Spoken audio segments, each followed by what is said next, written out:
I wonder if you can draw some parallels here to what we saw with James Comey and whether you think this actually goes to trial.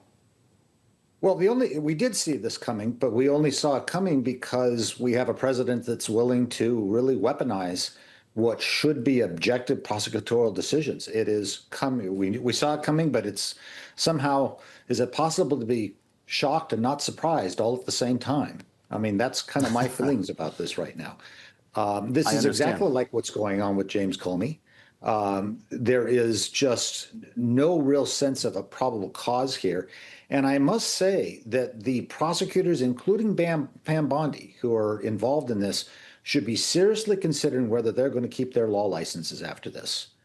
Wow. Well, now that we know that that message on Truth Social or the post was supposed to be a direct message, Robert, that's why it only said Pam. I don't know how that would have affected things if she just got the DM, but she clearly acted on it after everyone made this public. Should that impact the element of the case when you see the President of the United States talking that way? Oh, absolutely. Prosecutors have special duties not to have conflicts of interest, for instance, and this is clearly one. Look, let's do a comparison with Watergate. If you recall, in Watergate, there was a tremendous amount of effort spent getting the tapes. Richard Nixon said they were his tapes. The Supreme Court said, no, they belong to the people, and he didn't like what came out in those tapes.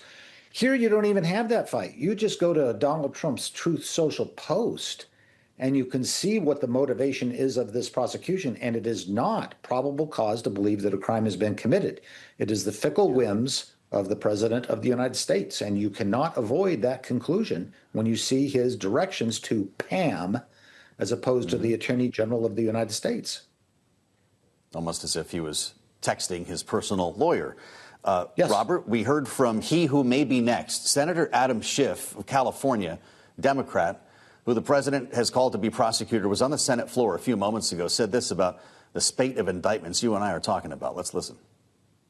Because now the president is using the Justice Department to go after his political enemies. This week it's James Comey, next week it will be someone else, and the week after that, who knows? It is a long and growing list of enemies. The president tweeting out who he wants prosecuted, he wants investigated, commanding, dictating vindictive prosecutions almost every day. If you're Senator Schiff, Robert, this would be a good time to take a little foreign vacation? Actually, no. I think if I'm Senator Schiff, I'll take it and figure out that the American people are now going to be paying a huge judgment for the malicious prosecution without foundation that the Trump administration has foisted on the taxpayer. If you play these things out and look at the escalation here, you have James Comey, former official in the executive branch, who's now retired. Then you have a sitting Attorney General of the state of New York, and then he's talking about a sitting Senator of the United States. This implicates all kinds of separation of powers issue and federalism. And let's not forget something else. You remember the Supreme Court gave what I thought was a very bad ruling on presidential immunity. But I don't believe that prosecuting your enemies is an official duty of the President of the United States. I don't think Donald Trump gets immunity from this either. Wow. So Donald Trump out of office could, in fact, face legal action depending on the outcome of these trials? Oh, absolutely. And to be honest with you, I believe this, among other things, is a potential article of impeachment using the justice system. And remember, Pam Bondi, as any attorney general, takes an oath to defend the Constitution.